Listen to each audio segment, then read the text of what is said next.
sada naći ćemo jednu temu.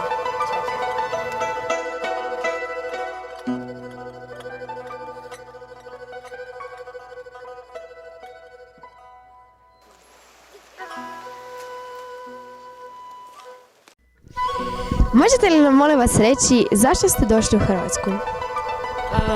Zato sam ja utala tu, ali morala doći tu. A recite nam kako ste se vi i vaš suprug upoznali? Mi smo je poznali u Šangaj na jednu firmu. Mi smo radili zajedno. Nakon 4 godine onda sam došla tu. Eto, tako.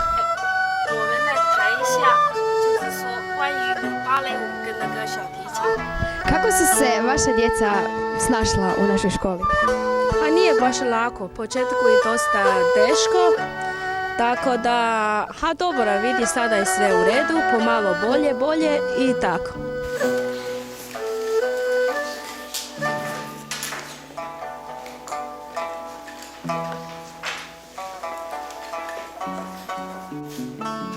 Znači, Ivana je saznala da je Zlatko za Ivana je moja jako dobra prijateljica, često se družimo zajedno i uvijek me zna utješiti i nasmijati. Jako je dobra učenica i tako.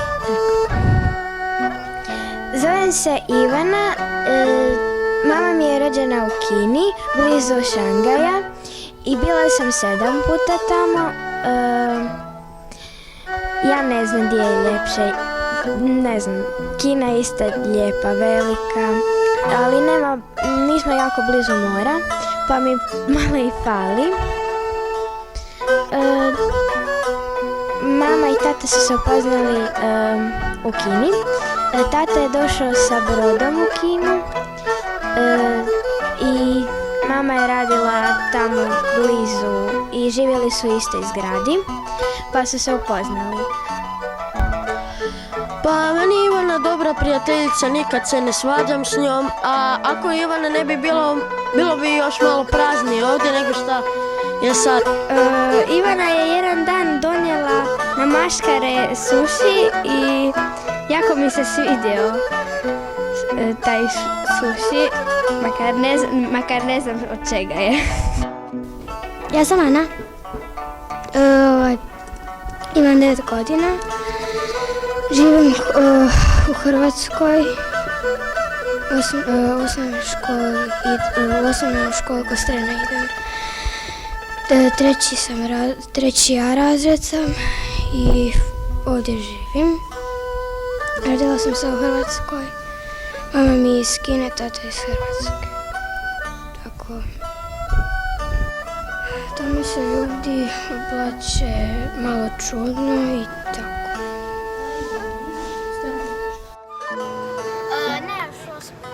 你要说什么？我的意思就是，你如果要是想学的话，就要坚持下来。Mene nije naporno, samo da vidi oni naprijed ide. Onda sam ja sve isplati. Kada se vidi oni puštiju, onda mene jako nervozna se vidi.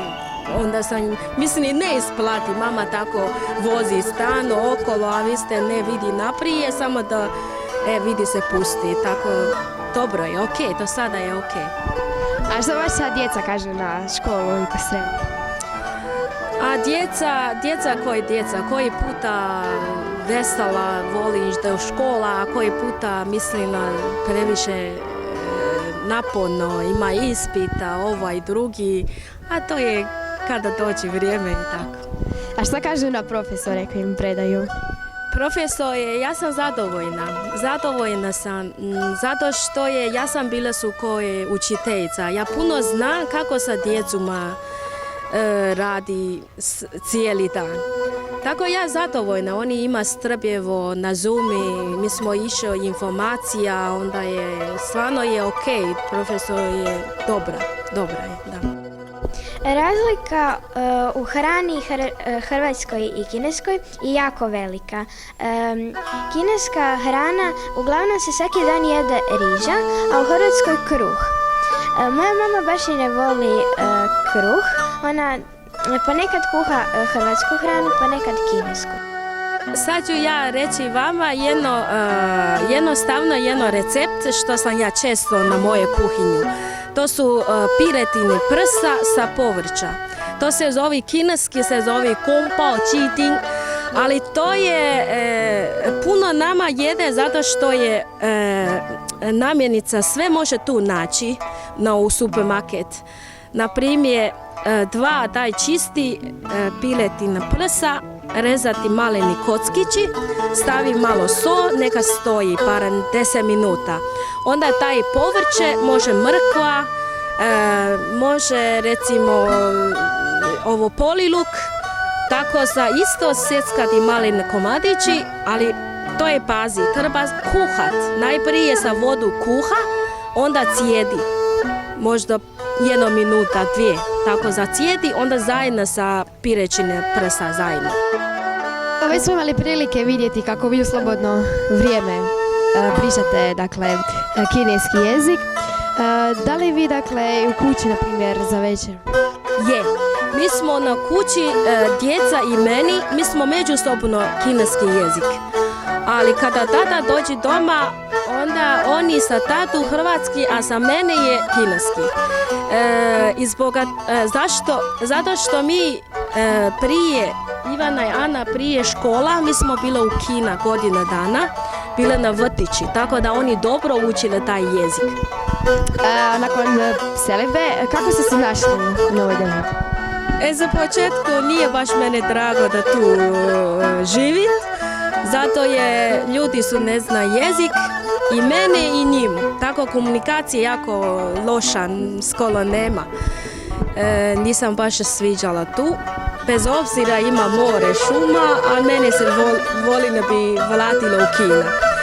Sada, nakon ja pomalo učim vaša jezik, onda djecu počela i da u škola, onda više ima vremena sa rodite, onda je, kada je taj društvo širi, onda i sada je ok. Sada mene se vidi, svi su dobri, ljubazni i za početku ne zna zašto, kada oni mene ne voli.